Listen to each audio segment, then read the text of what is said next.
जय श्री सीताराम।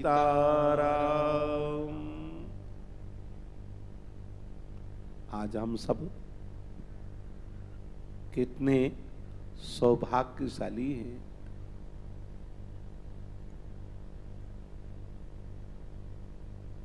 साक्षात श्री चंद्रकला जी जहां प्रकट होकर के श्री अग्र स्वामी के रूप में, अग्र अली जी के रूप में श्री राज किशोरी जी को प्रकट करके रघुनंदन श्री राघवेंद्र सरकार की दिव्य माधुरी का दर्शन करते हुए महाराज का आनंद लेती थी। आज उसी भूमि में हम सब बैठे हुए हैं।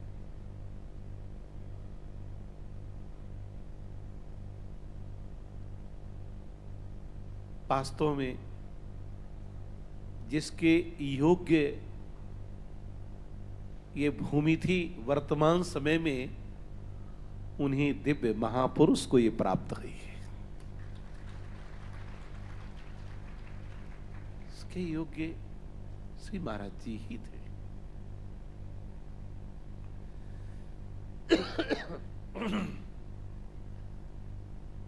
जे ज्ञान मान विमत ते नर भव भक्ति न आदरी, ते पाई सुर दुर्लभ पदाद परत हम देखत हरि।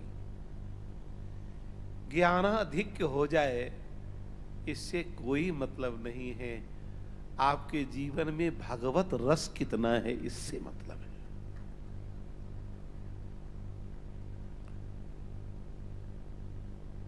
और हमारे महाराज श्री तो परम भाग्यशाली तो पहले ही से ही है।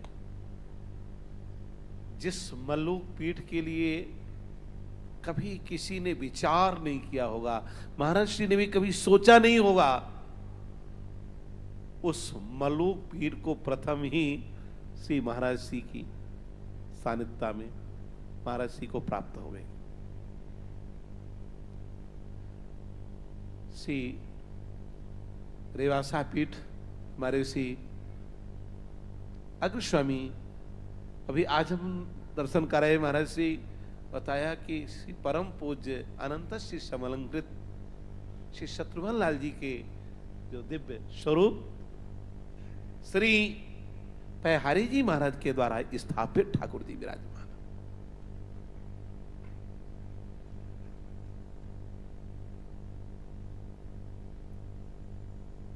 महाराज श्री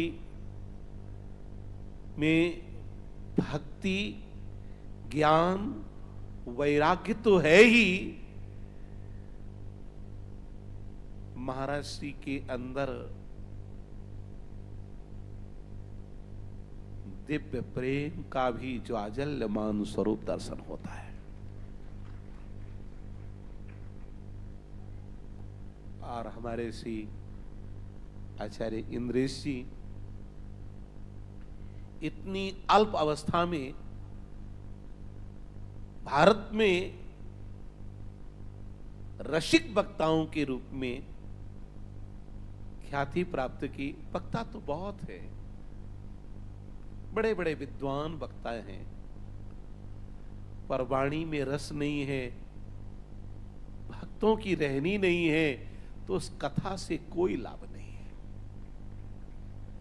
और इन्हें तो पैतृक संपत्ति प्राप्त हुई, भगवत रस की पैतृक संपत्ति। हमारे श्री धाम वृंदावन के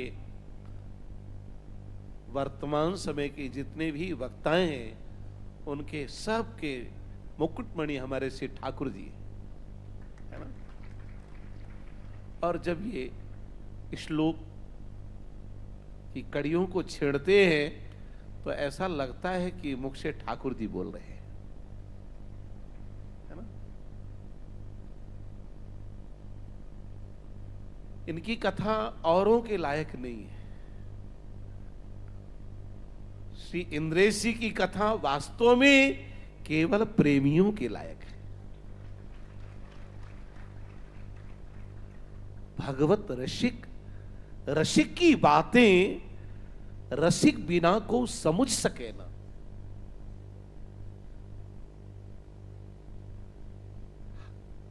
इस स्थल के योग्य भी वक्ता श्री महाराज जी ने जो चुना, इंद्रेश जी को बहुत ही अच्छा चुना, क्योंकि ये वह स्थल है जहां साक्षात श्री राम जी महाराज का दिव्य महारास हुआ है। रास में दुनिया की कोई आस न हो, रास में दुनिया की कोई आस न हो, एक श्री राम जी महाराज के रस को प्राप्त करने के लिए आस हो, यही है सबसे बड़ा दिव्य महारास, है ना।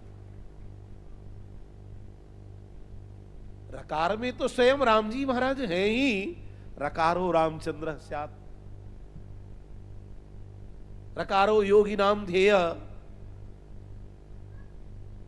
और महाराज श्री लोग जैसे विद्वान भी अपने राम जी तो कुछ नहीं, पर ये बतलाते हैं कि रमु क्रीड़ायाम धातु से राम शब्द निष्पन्न हुआ है, तो इसका मतलब है कि हमारे राम जी रमण करते हैं, इसीलिए इनके लिए श्री पाणिनि ने विशिष्ट सूत्र की संरचना कर दी।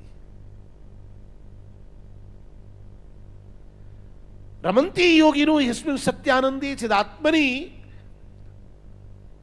जो समस्त योगी जन में रमण करते हैं या योगी जन में रमण करते हैं, रकारो योगी नाम ध्येय श्री राम जी महाराज। अरे भाई और की तो बात छोड़ो, अद्वैत वेदांत के जो निष्णात, केवल मात्र सर्वम खलवृदम ब्रह्म नेनानास्ति किंचित प्रज्ञानम ब्रह्म के विषय में जो जानने वाले हैं, आज वो जब रसस्वरूप रसिक शेखर, रसिक भूषण, रसिकेश्वर रघुनंदन श्री राम जी महाराज को देखते हैं, तो उनका सारा का सारा ब्रह्म ज्ञान धारा का धारा रह जाता है और प्रेमाद्वैत में परिवर्तित हो जाता है।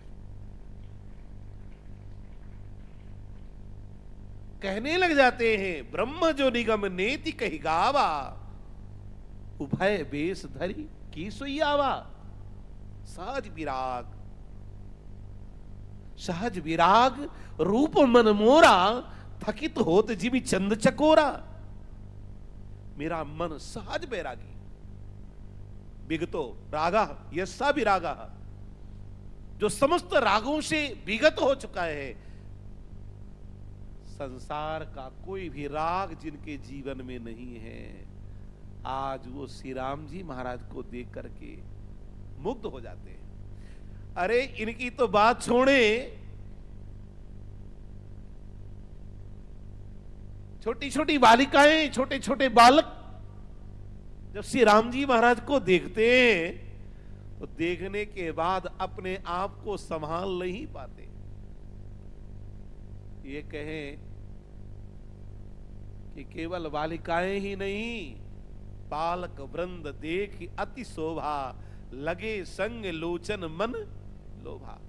मेरे कौन मोह यह रूप निहारी, सत ससी सुख सारम, कोटि कंदर्प पारम, जलधर तनु श्यामम, सौम्य शोभा विरामम, नव नलिन सुनेत्रम, मोद माधुरी क्षेत्रम, मधुर मधुर हास्यम, फुलसी पंकजास्यम, रविकुल रविरामम, पुण्य श्लोके नामम, रतजन परितापम, चारु चापम मनोज्ञम। और अग्र पीठ में विहरत निरिपुर नित्यम, वाम सीता सुवृत्तम, अमित गुण समुद्रम, नौमि श्री राम भद्रम। सैकड़ों सैकड़ों चंद्रमाओं का सारभूत अंश मानो निकाल लिया गया, करोड़ों करोड़ों कामदेव का सौंदर्य एक साथ मत करके, फिर जैसे दही को मक करके मक्खन निकाला जाता है, ऐसे ही रूप सौंदर्य को निकाल करके श्री राम जी महाराज और श्री विदेह राजनंदिनी जी का मानो आज मूर्तिमंत स्वरूप बना दिया गया। वह अलौकिक छवि जो भी देखता है, माताएं यूं बहती भवन झरोखन लागी, निरखहि राम रूप अनुरागी। परिणाम अनब्याही फूली फिरे, ब्याही मीजे हाथ, गौने की मौने भई, सुछवि देखी रघुनाथ। जिनका विवाह नहीं हुआ वो मिथिला की मिथिलानी एकदम फूली फिर रही। क्यों? उनको लग रहा है कि हमारा विवाह तो हुआ नहीं, हमारे पिताजी इनको देखेंगे तो तुरंत ही हमारा विवाह इन्हीं के साथ कर देंगे। अब ब्याही मीजे हाथ, थोड़ी विवाहिता जो है उनको थोड़ा कष्ट है। क्यों? विवाह हो गया, अब क्या? पर लग रहा है कि हो सकता है कि पिताजी गौना इन्हीं के साथ कर दे, है ना? किंतु जिनका गौना हो गया है कि गौने की मौने भई, सुछवि देखे रघुनाथ, गौना हो गया तो लग रहा है कि अब तो सब बिगड़ गया, अब तो हमारा विवाह इनसे नहीं हुआ। और धन्य तो वही है जिनका विवाह राघव सरकार से हो गया है। हम सब अनब्याहे बन जाएं और अपना अपना विवाह करा लेवे, है ना? हमारे राम जी महाराज विवाह कराने में कमजोर नहीं है। जो ही देखता है वही मुग्ध हो जाता है उनको देख करके। और हमारे राम जी का तो हर पंचमी में आचार्यों ने विवाहोत्सव मनाया महाराज। कोई ऐसी पंचमी खाली नहीं जाती, वो खड़े रहते सज धज करके। देखो ठाकुर जी हमारे अभी श्री जानकी नाथ जी कितने सुंदर। ऐसे हम लोग पहुंचे तो ऐसा लग रहा था मानो मंद मंद मुस्कुरा करके हम लोगों को खींच रहे हैं अपनी ओर। तो इनकी मुस्कान में भी बड़ा जादू है। इसलिए मिथिलावासी एक ही बात कहते हैं कि लालन लालन तनक मुस्का दो, प्लीज इस्माइल, है ना? थोड़ी सी मुस्कुरा दो, लालन तनक मुस्कुरा दो, जरा सा मुस्कुरा दो। पूछा क्यों? कहा नयनमा माने नहीं, ये मेरे नेत्र मानते नहीं, थोड़ी देखना चाहते हैं। और वास्तविकता में अगर इनसे अगर प्रेम नहीं हुआ है तो एक महापुरुष ने लिखा है कि सियजु के अरुणारे दो तरवा, क्या कपूत क्या कमल कटीलो, क्या बड़लाल अरनवा। सियजु के अरुणारे दो तरवा, श्री राजकिशोरी जी के दो सुंदर दोनों चरण कमल बड़े लाल लाल हैं। कहते हैं कि इनसे लगन नहीं तो बिरथा, हम लोग साधु बन गए, पर प्रेम कहां है? संसार में, भाई में, मित्र में, परिवार में, स्वजन में, संबंधी में। प्रेम अगर करना है तो इन महापुरुषों से प्रेम कर लो। इनसे अगर प्रेम कर लोगे तो रसस्वरूप रसकेश्वर रघुनंदन श्री राम जी महाराज स्वयं प्रत्यक्ष प्रकट हो जाएंगे। और जब वो प्रकट हो जाएंगे तो जहां प्रकट हो जाएंगे वहीं मिथिला प्रकट हो जाएगी। मिथिला कहीं अलग से नहीं है। मथनात् इति मिथिला, मंथन करने से मिथिला। कौन सा मंथन? श्रीमन विदेहराज जी महाराज ने ऐसा मंथन किया, ऐसा मंथन किया, आदिशक्ति आह्लादनी शक्ति श्री राजकिशोरी जी का तो प्राकट्य हुआ ही, साक्षात पूर्णतम परब्रह्म परमात्मा रघुनंदन श्री राम जी का भी प्राकट्य हो गया। मिथिलावासी तो पूछते कभी कभी राम जी से कि सरकार आप कैसे चले आए? हमारे श्री जनक लली रस के रस बिन बोले पिए आयोजू, बिना बुलाए आ गए। श्री राम जी ने उत्तर दिया, सखियो कहाऊ कवन मकरंद मधुप हित भवर ही कौन बुलावे जो, है ना? क्या मकरंद रस का आस्वादन करने के लिए भौरे को बुलाना पड़ता है? वो लोग बुलाने की आवश्यकता नहीं है। ऐसे ही मिथिला में राम जी को बुलाना नहीं पड़ता है, अग्रपीठ में राम जी को बुलाना नहीं पड़ता है। अग्रपीठ में तो राम जी अपने आप ही दौड़े हुए चले आते हैं, क्योंकि उनकी तो एक ही बात है, मिथिलायाः परित्यज्य पादमेकं न गच्छति। मिथिला को छोड़ करके जैसे वृंदावनम परित्यज्य पादमेकं न गच्छति, ऐसे मिथिलावासी कहते हैं कि मिथिला को छोड़ करके नहीं गए। तो इसका मतलब है कि जब यहां दिव्य महारास हुआ, निकुंज रास, निमित्त निकुंज रास, है ना, नित्य रास, जब ठाकुर जी का यहां है तो अग्रपीठ को छोड़ करके ठाकुर जी कभी गए ही नहीं। जिसको भी रास का रसास्वादन करना है, रसो हैवायम लब्ध्वा आनंदी भवति, जिसके लिए कहा है रसो वैसा, उस रसो वैसा रसस्वरूप परमात्मा का अनुभव करना है तो हमको अग्रपीठ तो आना ही आना पड़ेगा। और ये तो रसिकाचार्यों की पीठ है। ठाकुर जी बैकुंठ में प्राप्त होवे चाहे ना होवे, साकेत में मिले या ना मिले, पर एक बात यह निश्चित है कि ठाकुर जी अपने रसिकों के पीठ पर जरूर मिलते हैं।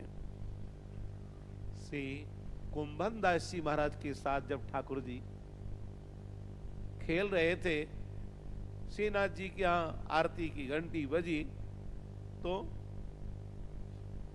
कुंभन दास जी चल पड़े। श्रीनाथ जी ने पूछा, जब मैं यहां हूं तो फिर कहां वहां जावे की कहा आवश्यकता है? कहा, श्रीनाथ जी आप यहां ते तो जाए सको, हमसे ब्रजभाषा ना आवे यहां ते तो जाए सके हो, पर जहां हमारे आचार्य चरण ने आपको स्थापित कियो है वहां ते आप कबो ना जा सके हो, है ना। तो ठाकुर जी जहां आचार्य स्थापित कर देते हैं वहां से कभी नहीं जाते। इसलिए आचार्य लोग बड़े चतुर होते हैं, सदा सदा स्थापित रहे, इसीलिए अर्चावतार की स्थापना करके जाते हैं ये आचार्य, है ना। पर व्यूह विभव अंतर्यामी और अर्चावतार। अर्चावतार ठाकुर जी का जो है ये सर्व सौलभ्यावतार है, ये सबके लिए हर काल सुलभ होने वाला अवतार। तो स्वामी जी ने, श्री परम पूज्य श्री पैहरी जी महाराज ने उनको, महाराज जी बता रहे थे क्या कहते उनका नाम, श्री पतित पावन भगवान, है ना। श्री पतित पावन भगवान ने यहाँ ठाकुर जी की स्थापना की है। तो इसका मतलब ये है कि जो भी यहाँ दर्शन करके जाएगा उसे ठाकुर जी के धाम की प्राप्ति तो होगी, भागवत रस की भी प्राप्ति होगी। श्री सीताराम जी महाराज की जय। सिया राम जय जय सिया राम, जय सिया राम जय जय सिया राम, जय सिया राम जय जय सिया राम, जय सिया राम जय जय सिया राम, जय सिया राम जय जय सिया राम, जय सिया राम जय जय सिया राम, जय सिया राम जय जय सिया राम, जय सिया राम जय जय सिया राम।